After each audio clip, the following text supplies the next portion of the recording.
प्यारे बच्चों, मैं हूं अमान।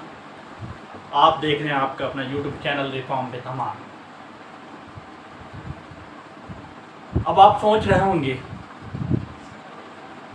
और क्या सोच रहे हैं, ये भी एक सवाल है। जो लोग 10th पास हो गए हैं या फिर 10th के रिज़ल्ट का इंतज़ार कर रहे हैं, उनके दिमाग में एक सवाल जो चल रहा है, उस सवाल को मैं लेके आया हूँ।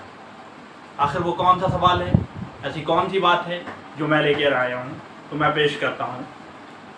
तो आज का पंच लाइन जो है, आज का जो सवाल हमारे दिमागों में जो घूम रहा है, वो सवाल है 10th के बाद हम क्या करें। हर स्टूडेंट अपने कैरियर को लेकर हमेशा परेशान रहता है, और ऐसा सभी के साथ होता है।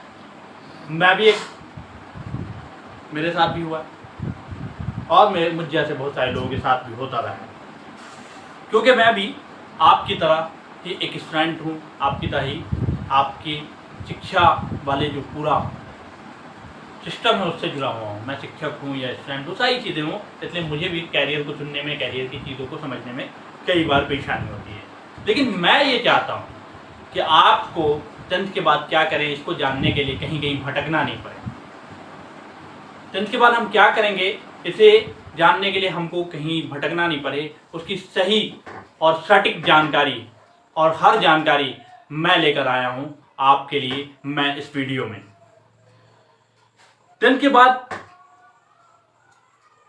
हम क्या कर सकते हैं, 10th के बाद क्या कैरियर ऑप्शन है, 10th के बाद कौन सा कोर्स करें, 10th के बाद कौन सा स्ट्रीम लें, इन सभी सवालों का जवाब आपको आज हमारे इस वीडियो में मिल जाएगा।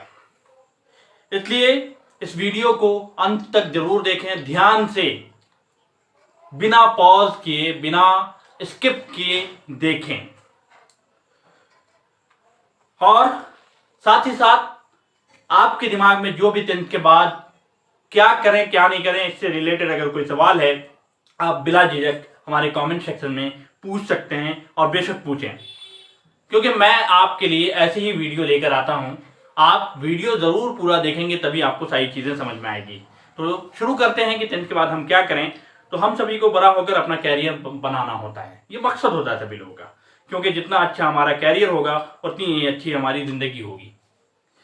इसलिए जरूरी है कि हम अपने कैरियर के जुड़े निर्णय को सोचकर, समझकर, विचार कर, पंखों के, सपनों का पंख है, उसको जकड़ लें कुछ वक्त के लिए, क्योंकि सपनों के पंख में, सपनों की दुनिया में जीने से नहीं होगा, सोचना होगा, समझना होगा। उसे जकड़ कर रखें और सोचें समझें। हमारा कैरियर शुरू से ही, होने से पहले ही बर्बाद हो सकता है अगर हमने नहीं सोचा, हमने गौर नहीं किया, हमने उसे जांचा या परखा नहीं। अगर आप देखें तो 10th के बाद हमारे पास बहुत से कैरियर ऑप्शन होते हैं, बस हमें सही चुनाव करना होता है। हमारे दिल के अंदर से जो जुनून है, जो आग है, उस आग को पहचानना होता है कि आखिर कौन सी चीज़ हमारे लिए बेहतर होगी, हम क्या करें क्या नहीं करें, ये समझना होता है। और सही चुनाव ही हमारी लाइफ को सेट करेगा, सही चुनाव ही हमारी लाइफ का सही दिशा बताएगा, और सही दिशा में ही हमें कुछ फैसला लेना है। अगर आपको सही चुनाव करने में असफल होते हैं तो आपका उस काम को करने में मन नहीं लगता है। अगर आप अपने मन के लायक, अपने अंदर की जो फीलिंग है, आप जो चाहते हैं वो अगर नहीं कर पाते हैं तो आपका मन नहीं लगता और आप परेशान हो जाते हैं, आप उस काम को सही से नहीं कर पाते हैं और आप अपने कैरियर में असफल हो जाते हैं। तो आपको आखिर में हार मान जाते हैं और आप अपनी जिंदगी से भी कभी कभी पीछे हट जाते हैं। तो सही चुनाव सही समय पर होना जरूरी है। तो अभी ये सही समय है सही चुनाव के लिए, इसलिए सोचें और समझें, कृपया इसे ध्यान से समझें। सवाल यह है कि 10th के बाद क्या करें। 10th के बाद आपको 3 स्ट्रीम होता है, 3 ऑप्शन है हमारे पास, जिसमें से किसी भी स्ट्रीम का चुनाव आपको करना होता है। लेकिन अब तक आपने क्या पढ़ा? Math, science, social science, Urdu, Hindi, English, Maithili, इस तरह के सब्जेक्ट पढ़े। लेकिन यहाँ 3 स्ट्रीम के बेस पे ही हमारी सारी दुनिया टिकी हुई होती है, हमें उसी के चारों ओर, सर्किल के चारों तरफ दौड़ना होता है। वो 3 स्ट्रीम क्या है? क्योंकि जो स्टूडेंट को ये पता नहीं होगा कि वो कौन सा स्ट्रीम उनके लिए क्या चीजें, क्या अपॉर्चुनिटी सामने रखती है, तो वो कैसे स्ट्रीम को पता करेगा। तो आज इस वीडियो में सिर्फ ये नहीं बताया जाएगा कि कौन से स्ट्रीम आपको रखना है, ये भी बताया जाएगा कि उस स्ट्रीम में कौन कौन सी चीजें पढ़ाई जाती है, उससे क्या क्या हम हासिल कर सकते हैं, ये भी हमें बताया जाएगा। तो घबराने की बात नहीं है, समझने की बात है, सोचने की बात है, इसलिए यहाँ टिक के रहिए। और ये सबके लिए समस्या है, सबके साथ ये समस्या होती है, चुनना उन्हें पड़ता है और चुनने के लिए उनको कठिनाइयाँ आती है। तो आपके मन में जिस स्ट्रीम को लेने के लिए कहे वही स्ट्रीम आप लीजिएगा मेरी वीडियो सुनने के बाद, या फिर अपने आप को एक बंद कमरों में पैक करके सोचिए कि आप क्या करना चाहते हैं, उसके बाद ही आप कोई फैसला लीजिएगा। तो हम बात कर रहे हैं कि 3 स्ट्रीम और इसका फैसला अभी लेना है, तो हम शुरू करते हैं। 10th के बाद जो 3 स्ट्रीम है, सबसे पहला स्ट्रीम और सबसे ज़्यादा चर्चा में रहने वाला स्ट्रीम जो है, जिसके बारे में सब लोग चर्चा करते हैं, घर घर में चर्चा होता है, वो है साइंस। साइंस, अगर आप इंजीनियर या डॉक्टर बनना चाहते हैं तो आपको 10th के बाद ही साइंस लेना होता है और यहीं पे फैसला करना होता है कि आपको साइंस लेना है या नहीं। दूसरे स्ट्रीम में के मुकाबले साइंस अपने ज़्यादा मेहनत मांगती है, लेकिन डिपेंड ये करता है कि आप जिस स्ट्रीम में भी जाएं, आपको मेहनत अपनी पूरी ईमानदारी के साथ पूरा करना चाहिए हर जगह, ये बात मैं कहूँगा। 12th करने के बाद आपको किसी भी क्षेत्र में आसानी से जा सकते हैं अगर आपने साइंस लिया है तो, जबकि ऐसा दूसरे स्ट्रीम के साथ नहीं होता है। दूसरे स्ट्रीम में आप उसी सब्जेक्ट से रिलेटेड जगह पे जा सकते हैं, लेकिन अगर साइंस आपने लिया है तो आप किसी भी स्ट्रीम में 12th के बाद भी जा सकते हैं, ये ऑप्शन आपके पास रहता है। तो कुल मिलाकर यह बहुत अच्छा स्ट्रीम माना जाता है। अगर आप साइंस लेकर डॉक्टर की पढ़ाई करना चाहते हैं तो आपको 10th के बाद ही बायोलॉजी लेना ज़रूरी हो जाता है। अगर आप इंजीनियर बनना चाहते हैं तो 10th के बाद आपको मैथमेटिक्स लेना ज़रूरी हो जाता है। जैसे PCM कहते हैं, PCM मैथमेटिक्स से रिलेटेड, मतलब इंजीनियरिंग में जाना होता है, PCB डॉक्टर्स में जाना होता है। तो यहाँ पे जो सब्जेक्ट होते हैं वो मेनली सब्जेक्ट होते हैं फिजिक्स, केमिस्ट्री, बायोलॉजी, इंग्लिश और कोई भी लैंग्वेज सब्जेक्ट या फिर एडिशनल सब्जेक्ट भी हम रखते हैं। अगर आप साइंस मैथ के साथ करते हैं तो आपका नाम मेडिकल स्टूडेंट, आपका नाम मेडिकल स्टूडेंट में नहीं होगा, आप नॉन मेडिकल स्टूडेंट कहलाएंगे। आप अगर बायोलॉजी रख के थे तो आप मेडिकल स्टूडेंट कहलाएंगे, यही फ़र्क है। तो आपको निर्णय क्या लेना है ये आप फैसला कीजिए सबसे पहले कि आपको साइंस लेना है अगर तो डॉक्टर बनना है या इंजीनियर। डॉक्टर बनने का मतलब यहाँ पे सिर्फ ये नहीं है कि आप डॉक्टर ही बने, उस क्षेत्र में कई सारी चीज़ें वहाँ भी जा सकते हैं। लेकिन यहाँ बात करें फिजिक्स की तो फिजिक्स 9th से ही जो है फिजिक्स एक नई दुनिया पढ़ाई जाती है। लेकिन मैं यहाँ पे फिजिक्स के बारे में थोड़ी सी बता दूँ कि इस सब्जेक्ट में आपको गति, ऊर्जा, विद्युत और नृत्य वगैरह के बारे में, नृत्य जैसे टॉपिक को समझने के लिए इस विषय को पढ़ना होता है और इस विषय को साइंस में सबसे कठिन विषय माना जाता है। लेकिन अगर आपने मेहनत किया ईमानदारी से तो आप कुछ भी कर सकते हैं, ये सबसे पहले समझ लें। केमिस्ट्री, इसमें रसायन के बारे में जानना होता है। इसमें हम पानी, केमिकल और तरल पदार्थों के बारे में जानते हैं और यहाँ हम इन चीज़ों को समझने की कोशिश करते हैं, इनकी जानकारी हासिल करते हैं। बायोलॉजी, इस सब्जेक्ट में आपको जीव जंतु, मानव शरीर, पशु शरीर, इन चीज़ों के बारे में सभी जानकारी है। अगर आप जीव विज्ञान में रुचि रखते हैं तो आपको ये सब्जेक्ट लेना होता है। उसके बाद मैथमेटिक्स, इस सब्जेक्ट में आपको गणित सिखाया जाता है। ये बचपन से ही हम लोग गणित थोड़ा पढ़ते हैं, लेकिन यहाँ पे गणित की कुछ स्पेशलाइजेशन होती है, कुछ विशेष चीज़ों पे हमें पढ़ाया जाता है और उसमें काफ़ी अलग है। इनको समझने के लिए आपको 10th के बाद 10th की गणित के बारे में सही जानकारी होना ज़रूरी होती है। ये तो हो गए आपके मेन जो सब्जेक्ट हैं साइंस में वो। उसके बाद है कंप्यूटर भी, कंप्यूटर साइंस भी एक सब्जेक्ट रखे जाते हैं। अगर आपको कंप्यूटर में रुचि है, आप कंप्यूटर में थोड़ा बहुत जानकारी चाहते हैं, कंप्यूटर में थोड़ी बहुत जानकारी रखते हैं तो आप कंप्यूटर में भी जा सकते हैं। यहाँ आपको कंप्यूटर की जानकारी पढ़ाई जाती है। यहाँ कौन सी चीज़ें असल में 11th में पढ़ाई जाती है कंप्यूटर में, तो प्रोसेसिंग पढ़ाई जाती है, सॉफ्टवेयर पढ़ाया जाता है, इंटरनेट के बारे में पढ़ाया जाता है। उसके बाद इंग्लिश, यह सब्जेक्ट आपको हर स्ट्रीम में देखने को मिल जाएगा। इंग्लिश में आपको ग्रामर, टेक्स्ट बुक और इस तरह की चीज़ों को पढ़ाया जाता है और उपन्यास वगैरह यहाँ पढ़ाए जाते हैं और इसे हम पढ़ते हैं। ये था साइंस की मेन सब्जेक्ट के बारे में। उसके बाद बात करें कॉमर्स की, तो कॉमर्स जो है एक ऐसा स्ट्रीम है अभी के ज़माने में जिसे जो है सबसे ज़्यादा बच्चे उस तरफ जाने की कोशिश करते हैं, क्योंकि जो डिजिटल मार्केटिंग का दौर आया है इसमें कॉमर्स की दुनिया के बच्चों के बारे में, कॉमर्स के लोगों के बारे में, कॉमर्स के लोगों की जानकारी सबसे ज़्यादा लोग मानते हैं और कॉमर्स की जॉब सबसे ज़्यादा अभी मार्केट में मिल रही है। यह स्ट्रीम बहुत से स्टूडेंट लेना पसंद करते हैं क्योंकि यह एक अकाउंटिंग, फाइनेंस और बैंकिंग से जुड़ा हुआ सब्जेक्ट है। और ये कॉमर्स अगर आपके पास है तो आप जो है economics, accountancy, business study, business law जैसे सब्जेक्ट लेकर पढ़ सकते हैं। आपको कॉमर्स 12th के पास करते हैं तो बीकॉम कर सकते हैं, बीबीए कर सकते हैं, बीएमएस कर सकते हैं, बीबीएम कर सकते हैं, सीएफए कर सकते हैं, सीएफएफ कर सकते हैं। इस तरह के बहुत सारे कोर्स जो है कर सकते हैं जो ग्रेजुएशन लेवल के भी हैं और मास्टर लेवल के भी हैं।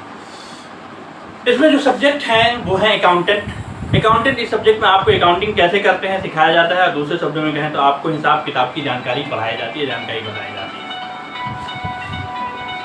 बिजनेस स्टडी इस सब्जेक्ट में आपको बिजनेस कैसे किया जाता है इसकी जानकारी दी जाती है। इस सब्जेक्ट को पढ़कर हम वस्तुओं को कैसे सेवाओं में लेन देन करते हैं और कैसे हम बिजनेस में ग्राहक और दुकानदार का रोल अदा करते हैं इसके बारे में पढ़ाया जाता है। यहाँ इकोनॉमिक्स भी पढ़ाया जाता है जिसमें धन संबंधित क्रियाओं के अध्ययन किया जाता है। यहाँ इकोनॉमिक्स के बारे में हम लेन देन पढ़ते हैं, किसी उत्पाद की खपत कितनी है, किसी उत्पाद की आयात निर्यात कितनी है, इससे पढ़ाया जाता है। और यहाँ मैथमेटिक्स भी एक सब्जेक्ट है, इसमें वही गणित सिखाया जाता है। और यहाँ कॉमर्स में अच्छा प्रदर्शन अगर करना चाहते हैं तो आपका मैथमेटिक्स बहुत अच्छा होना चाहिए, स्ट्रॉन्ग होना चाहिए। मैथमेटिक्स में समझिए कि आपकी पकड़ अच्छी होनी चाहिए। इंग्लिश भी यहाँ पढ़ाया जाता है, इंग्लिश में वही सेम चीज़ें हमें ग्रामर है और उपन्यास टेक्स्ट बुक पढ़ाए जाते हैं। अब बात करें साइंस कॉमर्स के बाद आर्ट्स की दुनिया है। आर्ट्स आपको एक दिलचस्प सब्जेक्ट है, इसके बारे में सबसे कम बात की जाती है। ऐसा माना जाता है उत्तर भारत में कि आर्ट्स पढ़ने वाले जो बच्चे हैं वो निकम्मे बच्चे हैं, लेकिन ऐसा नहीं है। आर्ट्स भी एक ध्यान आकर्षित करने वाला सब्जेक्ट है। आर्ट्स भी अपने आप को निराला सब्जेक्ट है। यहाँ हम क्या पढ़ते हैं, अगर गौर करें तो ये दिलचस्प सब्जेक्ट इसलिए है क्योंकि मीडिया की बात यहाँ होती है, यहाँ जर्नलिज्म की बात होती है, यहाँ लिटरेचर की बात होती है, यहाँ सोशोलॉजी की बात होती है, यहाँ सोशल सर्विस की बात होती है, ह्यूमन साइकोलॉजी की बात होती है, यहाँ पॉलिटिक्स की बात होती है, यहाँ इकोनॉमिक्स की बात होती है, यहाँ हिस्ट्री की बात होती है। अगर आप नज़र उठा के देखें आज की करंट सिनेरियो पे तो आपको यही सारी चीज़ें दुनिया में सबसे ज़्यादा जो टॉपिक दिखेगा, जिसके बारे में सबसे ज़्यादा चर्चा होती है, यही सारे टॉपिक हैं। और इसलिए आर्ट्स को पढ़ना और समझना चाहिए। आर्ट्स मेरे ख्याल से साइंस और कॉमर्स रखने वाले को भी आर्ट्स के कुछ सब्जेक्ट की ज़रूर जानकारी होनी चाहिए। आर्ट्स स्ट्रीम से अगर आप 12th पास करते हैं तो बहुत से लोगों को ये धारणा है, ऐसा मानते हैं कि इस पढ़ाई में करने वाले लोगों को मन अगर पढ़ाई में नहीं लगता इसलिए वो ये सब्जेक्ट लेते हैं। लेकिन मैंने पहले ही बताया कि ये दिलचस्प सब्जेक्ट है, इसको लेने वाले भी लोग बहुत कुछ अलग कर सकते हैं। यहाँ सबसे इम्पॉर्टेंट सब्जेक्ट जो है माने जाते हैं हिस्ट्री। अगर आप इतिहास को समझना चाहते हैं तो पुराने समय में क्या होता है, पुराने समय के रीति रिवाज के बारे में, ये सारी चीज़ों को हिस्ट्री में पढ़ाया जाता है। और अभी की भी जो वर्तमान में क्या स्थिति है, इतिहास को कैसे बदला जा रहा है और क्या चीज़ें हो रही हैं, इसके बारे में इतिहास में पढ़ाया जाता है। ज्योग्राफी इस सब्जेक्ट में आपको भूगोल के बारे में बताया जाता है। भूगोल जो है भूमि संबंधित जानकारी देती है और इसमें भूकंप, वातावरण, जंगल, वनस्पति, इन चीज़ों के बारे में पढ़ाया जाता है। साइकोलॉजी इसमें इंसानी दिमाग की गतिविधि के आधार पर, इंसानी दिमाग के चेहरे को पढ़कर हम उसकी गतिविधि, वो क्या सोच रहा है, क्या करने जा रहा है, इसके बारे में जानते हैं और समझते हैं, ये पढ़ाया जाता है। पॉलिटिकल साइंस ये राजनीति में कैसे काम करते हैं, राजनीति किस चिड़िया का नाम है, इसके बारे में पॉलिटिकल साइंस में पढ़ाया जाता है। और इस सब्जेक्ट को पढ़कर विश्व की राजनीति को आप जान सकते हैं, राजनीतिक गठबंधन को जान सकते हैं, सरकार कैसे बनती है, सरकार कैसे चलती है, इन चीज़ों के बारे में हम मौलिक अधिकार को समझ सकते हैं, इन विषयों को हम समझ सकते हैं। या हिंदी एक सब्जेक्ट है। हिंदी लगभग ज़्यादातर आर्ट्स के साथ हिंदी भाषा अपने सब्जेक्ट में रखते ज़रूर हैं। इस सब्जेक्ट को अपने हिंदी के व्याकरण या हिंदी के उपन्यास वगैरह यहाँ पढ़ाए जाते हैं, लेकिन इस पर ज़्यादा बहुत फोकस नहीं करते बच्चे, लेकिन इस पर भी हमें मेहनत करनी चाहिए। उसके बाद उर्दू रखे जाते हैं। उर्दू में भी सेम चीज़ें हैं, यहाँ भी ग्रामर, उपन्यास, इंग्लिश में भी सेम चीज़ें यही पढ़ाई जाते हैं। उसके बाद फिलॉसफी आप संस्कृत भाषा अगर सीखना चाहते हैं, फिलॉसफी है, संस्कृत है, ये सारी चीज़ें यहाँ रखी जाती है। फिलॉसफी आपको लोगों के सोचने का तरीका पता चलता है, इससे किसी के तनाव की वजह क्या हो सकती है ये पता चलता है फिलॉसफी में। सोशोलॉजी जो है, सोशोलॉजी में हमें ये जानकारी मिलती है कि सामाजिक समस्या का कैसे हल निकाला जाए, सामाजिक समस्या को कैसे दूर किया जाए, इन चीज़ों के बारे में यहाँ बात की जाती है। सामाजिक गतिविधि के बारे में बात की जाती है। प्रोफेशनल कोर्स 10th के बाद क्या है, ये 3 स्ट्रीम के बाद प्रोफेशनल कोर्स 10th के बाद क्या है, इसकी बात हम लोग करेंगे। इस वीडियो को ठहर कर बहुत समझ कर देखने की ज़रूरत है, क्योंकि यहाँ मैंने आपको पहले ये बताने की कोशिश किया कि आप 10th के बाद क्या करें क्या नहीं करें, ये आपको सोचना है। अपने अंदर के जुनून को, जज्बे को आग देना है, अपने सपनों के पंख को जकड़ लेना है, उसके बाद सोचना है। 10th के 3 सब्जेक्ट, 3 स्ट्रीम है 10th के बाद, वो मैंने बताया। 10th के बाद कुछ प्रोफेशनल कोर्स भी है जिससे बहुत जल्द जो है हम अपने पाँव पे खड़े हो जाते हैं। जो धारणा है कि जल्द से जल्द पाँव पे खड़े हैं, तो उसके बारे में हम चर्चा करते हैं। अभी तक हमने जाना कि 10th के बाद कौन से स्ट्रीम है, उनके क्या स्कोप है। अब हम जानेंगे कि 10th के बाद हम प्रोफेशनल कोर्स कैसे कर सकते हैं। यह कोर्स लोग भी कर सकते हैं जो लंबी पढ़ाई नहीं करना चाहते हैं, जॉब की तलाश है। इन कोर्स को पूरा करने के बाद आपको डिग्री भी मिल जाएगी, नौकरी भी। तो पहला है ITI। ITI जो है वो है इंडस्ट्रियल ट्रेनिंग इंस्टीट्यूट होता है। यह 2 साल का कोर्स है जिसे पूरा करने के बाद आपको सीधे तौर पे जॉब की अपॉर्चुनिटी मिलती है, जॉब लगभग मिल जाती है। इसमें हम electrician, filter, programmer, graphic, multimedia ये दुनिया है उसे ठीक करने के बारे में हम पढ़ते हैं। यहाँ पे डेवलपमेंट के बारे में बात करते हैं, इन चीज़ों के बारे में बात करते हैं। IIT के द्वारा ये कोर्स कराए जाते हैं और ये बहुत बढ़िया कोर्स करवाते हैं। यहाँ पे हम और IIT की वेबसाइट पे जाके आप IIT के बारे में जान सकते हैं। उसके बाद है डिप्लोमा। इस कोर्स की अवधि 3 साल की होती है। इस अवधि में 50% आप इंजीनियर बन जाते हैं, क्योंकि ये डिग्री का कोर्स है, इसलिए यहाँ आप 50% लगभग इंजीनियर बन जाते हैं। और ये भी एक कोर्स सबसे ज़्यादा कल्चर अभी चला हुआ है हिंदुस्तान में। इंजीनियर की डिग्री हासिल करने के बाद आप जो है जॉब कर सकते हैं। डिप्लोमा को ही पॉलिटेक्निक के नाम से भी जाना जाता है। और डिप्लोमा कोर्स ख़त्म करने के बाद आप एडमिशन सीधा बीटेक में ले सकते हैं। बीटेक जो है 4 साल के बजाय आपको 3 साल का करना होता है, या फिर आप अपनी डिग्री लेकर जॉब भी सर्च कर सकते हैं, जॉब भी हासिल कर सकते हैं। इसमें आप कौन कौन से इंजीनियर बन सकते हैं, तो सिविल इंजीनियर बन सकते हैं, computer engineer, electrical engineer, mechanical engineer और बहुत सारे ऑप्शन हैं, उस तरह के इंजीनियर आप बन सकते हैं। 10th के बाद जॉब भी कर सकते हैं आप। 3 चीज़ें यहाँ बताया मैंने। 10th के बाद 3 स्ट्रीम हैं, उसमें एडमिशन लें। 10th के बाद प्रोफेशनल कोर्स है, वहाँ एडमिशन लें, या फिर 10th के बाद आप डायरेक्टली जॉब कैसे करें। तो बहुत से स्टूडेंट 10th पूरी करने के बाद आगे पढ़ाई नहीं करना चाहते, लेकिन उनके पास पैसे की कमी होती है।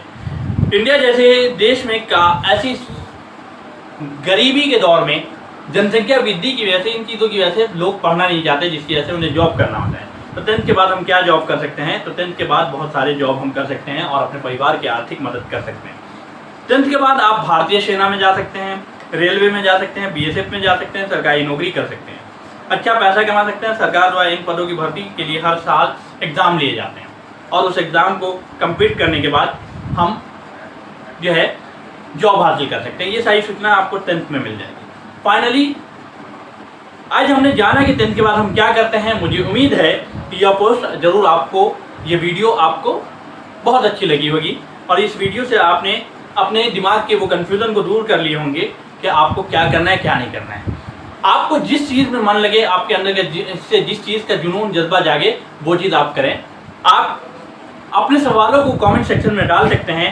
आपने अगर ये पूरी वीडियो देख लिया है तो अपने दोस्तों के साथ, अपने सगे संबंधियों के साथ इस वीडियो को शेयर करें और अपने जिस सब्जेक्ट में आपको एडमिशन लेना है उससे पहले अपने दोस्तों, अपने टीचर, इन लोगों से ज़रूर डिस्कस करें। आपका इस वीडियो को अंत तक देखने के लिए बहुत बहुत धन्यवाद। Thanks for watching.